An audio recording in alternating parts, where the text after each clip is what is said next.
कर्नाटक विधानसभा चुनाव के नतीजे आ चुके हैं। 38 सालों की परंपरा इस बार भी कायम रही, यानी राज्य में वोटर्स ने सरकार रिपीट नहीं की। वोटर्स ने कांग्रेस को स्पष्ट बहुमत दिया। कांग्रेस को 136 सीटों पर विजय हासिल हुई। वहीं एक सहयोगी दल के प्रत्याशी को जीत मिली और एक और निर्दलीय ने भी समर्थन दिया। अब कांग्रेस का आंकड़ा 138 हो गया है। बहुमत का आंकड़ा 113 है। 64 सीट जीतने वाली बीजेपी ने कर्नाटक चुनाव में हार मान ली है। जेडीएस के हिस्से में 17 सीटें आई हैं, अन्य के खाते में 4 सीटें गई हैं। कर्नाटक चुनाव में कांग्रेस की भारी जीत हुई है, लेकिन इसका जश्न हिमाचल में भी मनाया जा रहा है।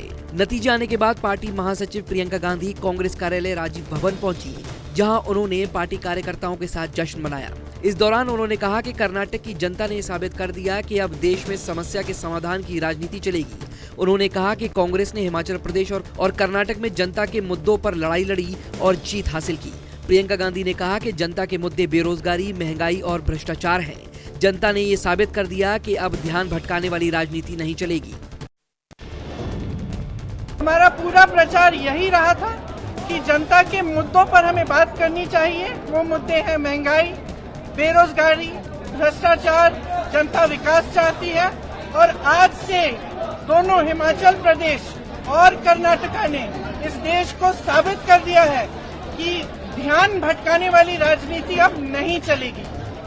कर्नाटका की जनता ने अपना ध्यान एकदम केंद्रित रखा, अपने मुद्दों पर रखा और ऐसा निर्णय लिया कि जो वहाँ पे जो भ्रष्ट सरकार थी उसको निकाला गया। उधर पार्टी को बहुमत मिलने के बाद कर्नाटक कांग्रेस चीफ डीके शिव कुमार रो पड़े। उन्होंने कहा कि मैंने राहुल गांधी, सोनिया गांधी और प्रियंका गांधी को जीत का आश्वासन दिया था। कांग्रेस पीसीसी अध्यक्ष शिव कुमार ने कहा कि हम चामुंडा देवी मंदिर जाएंगे, फिर लोगों से किए वादे पूरे करेंगे। आज शाम 6 बजे विधायक दल की बैठक होगी। कांग्रेस की इस बैठक के बाद कर्नाटक के नए मुख्यमंत्री के नाम का ऐलान हो सकता है। सभी विधायकों को बेंगलुरु पहुंचने के लिए कहा गया है। वहीं कर्नाटक में जीत के बाद राहुल गांधी का बयान भी सामने आया। राहुल गांधी ने बीजेपी और मोदी सरकार पर जमकर निशाना साधते हुए कहा कि हम गरीबों के मुद्दे पर लड़े, हमने मोहब्बत से, प्यार से ये लड़ाई लड़ी और कर्नाटक की जनता ने हमें दिखाया कि मोहब्बत इस देश को अच्छी लगती है। कर्नाटक में नफरत का बाजार बंद हुआ, मोहब्बत की दुकान खुली है। ये सबकी जीत है, ये कर्नाटक की जनता की जीत है। साथ ही राहुल गांधी ने कर्नाटक के कांग्रेस नेताओं, कार्यकर्ताओं समेत कर्नाटक के कांग्रेस के लिए काम करने वाले सभी नेताओं का धन्यवाद दिया। हमने मोहब्बत से, प्यार से, दिल खोल के ये लड़ाई लड़ी और कर्नाटक की जनता ने हमें दिखाया कि ये देश मोहब्बत इस देश को अच्छी लगती है। कर्नाटक में नफरत की बाजार बंद हुई है, मोहब्बत की दुकानें खुली हैं। ये सबकी जीत है। सबसे पहले ये कर्नाटक की जनता की जीत है। उधर देर रात बसवराज बोमई राजभवन पहुंचे और राज्यपाल थावरचंद गहलोत को अपना इस्तीफा सौंप दिया।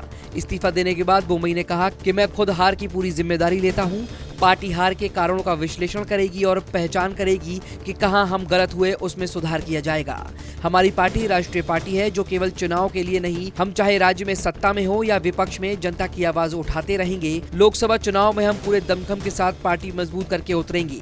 विधानसभा चुनाव और लोकसभा चुनाव अलग अलग होते हैं।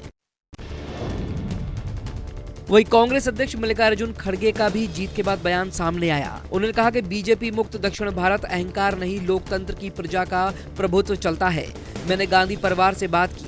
उनका कहना है कि हमने जो 5 गारंटियों के रूप में जनता से वादे किए, हमें उन्हें पूरा करना है। राहुल गांधी ने अपनी भारत जोड़ो यात्रा के दौरान जहां जहां वो गए, हमने 99% जीत हासिल की। पीएम मोदी पर तंज कसते हुए खड़गे ने कहा कि मोदी जी चुनाव में कहते हैं कि मुझे वोट दो, मैं भूमिपुत्र हूं। अगर वो गुजरात के भूमिपुत्र हैं तो हम कर्नाटक के भूमिपुत्र हैं। मैं गुजरात का सुपुत्र हूं, मैं भूमिपुत्र हूं, मैं गुजराती हूं। मुझे आप नीचे नहीं दिखाना चाहिए। मुझे वोट देकर देश में, दिल्ली में मैं लोगों को, जनता को अपनी सूरत बताऊं, ऐसा आप करना चाहिए। उधर जीत के बाद शनिवार शाम को कांग्रेस पार्टी की सामूहिक प्रेस कॉन्फ्रेंस बुलाई गई। बेंगलुरु में हुई इस प्रेस कॉन्फ्रेंस में सभी दिग्गज मंच पर एक साथ नजर आए। रणदीप सुरजेवाला ने सामूहिक प्रेस कॉन्फ्रेंस को संबोधित करते हुए कहा कि प्रजातंत्र को बचाने का एक नया मंत्री आज कर्नाटक ने दे दिया है। ये जीत सिर्फ कर्नाटक की नहीं बल्कि पूरे देश की है।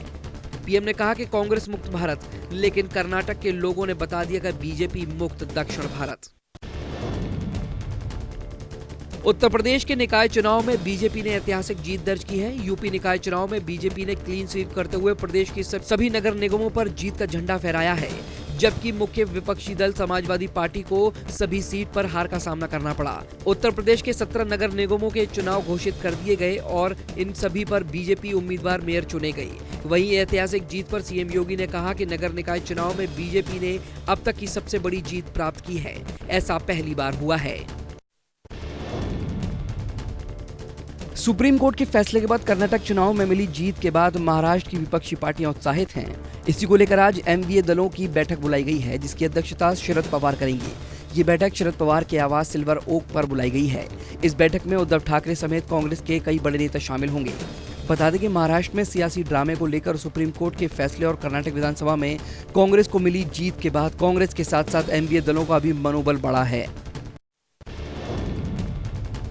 आज सचिन पायलट की जन संघर्ष यात्रा का चौथा दिन है। आज सुबह 7:30 बजे उनका काफिला महिला से रवाना होकर सुबह 10:30 बजे दहमी कला पहुंचेगा। बाद में शाम 4 बजे दहमी कला से रवाना होकर रात 8 बजे महापुरा में रात्रि विश्राम करेंगे। सोमवार को सचिन पायलट का काफिला जयपुर शहर में पहुंचेगा। भीषण गर्मी के बावजूद हजारों की तादाद में समर्थक भी सचिन पायलट के साथ पैदल चल रहे हैं। सचिन पायलट अपनी ही पार्टी की सरकार के खिलाफ सड़कों पर उतरे हैं। उनका आरोप है कि कांग्रेस को सत्ता में आए हुए करीब 4.5 साल का वक्त हो गया है, लेकिन जनता से किए हुए वादे अभी तक पूरे नहीं किए गए। बॉलीवुड एक्ट्रेस परिणीति चोपड़ा ने आम आदमी पार्टी के नेता और सांसद राघव चड्ढा के साथ शनिवार को सगाई कर ली। कपल की एंगेजमेंट सेरेमनी की फुटेज सोशल मीडिया पर जमकर वायरल हो रही है। परिणीति और राघव ने परिवार के करीबी दोस्तों की मौजूदगी में दिल्ली के कपूरथला हाउस में सगाई की है। इस सेरेमनी में दिल्ली पंजाब के सीएम के अलावा प्रियंका चोपड़ा समेत कई दिग्गज हस्तियां शामिल हुई। परिणीति चोपड़ा और राघव चड्ढा के रिलेशनशिप की चर्चा तब शुरू हुई जब दोनों को एक रेस्टोरेंट से बाहर निकलते हुए स्पॉट किया गया था। उत्तरी कश्मीर के कुपवाड़ा जिले में जम्मू कश्मीर पुलिस ने एक अंतर्राज्यीय नार्को मॉड्यूल का भंडाफोड़ किया है। वहीं पाकिस्तान से संचालित हो रहे इस अंतर्राज्यीय नार्को मॉड्यूल के 4 लोगों को 8 किलो हेरोइन के साथ गिरफ्तार किया गया। साथ ही 5 लाख नकदी बरामद की गई। पुलिस के मुताबिक नार्कोटिक्स बेचकर पैसे का इस्तेमाल आतंकवादी गतिविधियों में किया जाता है। बताया जा रहा है कि एक गुप्त सूचना पर कार्रवाई करते हुए कुपवाड़ा पुलिस ने एक स्थानीय सेना इकाई के साथ संयुक्त तलाशी अभियान चलाया, जिसमें ये कामयाबी मिली। नारकोटिक्स कंट्रोल ब्यूरो एनसीबी ने केरल तट के पास से 2500 किलोग्राम उच्च गुणवत्ता वाले मेथाम्फेटामाइन की अब तक की सबसे बड़ी जब्ती की है, वही जिसकी कीमत 12,000 करोड़ रुपए बताई जा रही है। एनसीबी और इंडियन नेवी के ज्वाइंट ऑपरेशन में एक पाकिस्तानी नागरिक को हिरासत में लिया गया है। दरअसल ये ऑपरेशन चंद्रगुप्त का हिस्सा थी, जो अफगानिस्तान से होने वाले समुद्री मादक पदार्थों की तस्करी को टारगेट करने के लिए था। हालांकि ये पहली बार है जब किसी भारतीय एजेंसी ने मादक पदार्थ ले जा रहे मदरशिप को रोका है। आज उत्तर प्रदेश लोक सेवा आयोग की पीसीएस प्री परीक्षा सेक्टर स्टैटिक मजिस्ट्रेट की निगरानी में होगी। आपको बता दें, 2 पाली में 80 केंद्रों पर परीक्षा में 38,172 अभ्यर्थी शामिल होंगे। वहीं परीक्षा केंद्रों पर सीसीटीवी कैमरे से निगरानी रखी जाएगी। साथ ही पुलिस पीएससी के कड़े इंतजाम भी रहेंगे। हालांकि परीक्षा सुबह 9:30 बजे से 11:30 बजे तक और फिर 2:30 बजे से 4:30 बजे तक होगी। CISEC 10वीं और 12वीं के नतीजे आज घोषित कर देगा। बता दें, वे कैंडिडेट्स जिन्होंने CISEC बोर्ड की 10वीं यानी ICSE और 12वीं यानी ISC परीक्षा दी हो, वे रिजल्ट रिलीज होने के बाद बोर्ड की वेबसाइट पर इन्हें चेक कर सकते हैं। ऐसा करने के लिए इन दोनों में से किसी भी एक वेबसाइट पर जाया जा सकता है। लगभग 2 दशकों में बांग्लादेश में देखे गए सबसे शक्तिशाली चक्रवातों में से एक चक्रवात मोचा आज बांग्लादेश म्यांमार सीमा के पास दस्तक देने का पूर्वानुमान जताया जा रहा है। वही चक्रवात मोचा की वजह से समुद्र तट से लगभग 5 लाख लोगों को सुरक्षित स्थानों पर पहुंचाने का एक बड़ा अभियान शुरू किया गया। वहीं बताया जा रहा है कि चक्रवात मोचा से रोहिंग्या शरणार्थी शिविर को खतरा उत्पन्न होने की आशंका है। वहीं बांग्लादेश की सरकार ने चक्रवात मोचा से निपटने के लिए सभी प्रकार की तैयारियां कर ली हैं। मुंबई पुलिस ने फोटो और दस्तावेजों का गलत इस्तेमाल करने के आरोप में 13 लोगों को गिरफ्तार किया है। वहीं आरोपियों से 2197 SIM card, 4 laptop, 60 mobile, 2 demo card जब्त किया गया। दरअसल आरोपी फोटो को अलग अलग एंगल से कई लोगों के डॉक्यूमेंट्स पर लगाकर हजारों सिम कार्ड इशू करवाते थे। वहीं सिम कार्ड का इस्तेमाल साइबर क्राइम और फर्जी कॉल सेंटर चलाने के लिए किया जाता था। पुलिस के मुताबिक डीओटी से जानकारी मिलने के बाद कार्रवाई की गई। मुंबई के 6 अलग अलग पुलिस स्टेशनों में मामला दर्ज किया गया।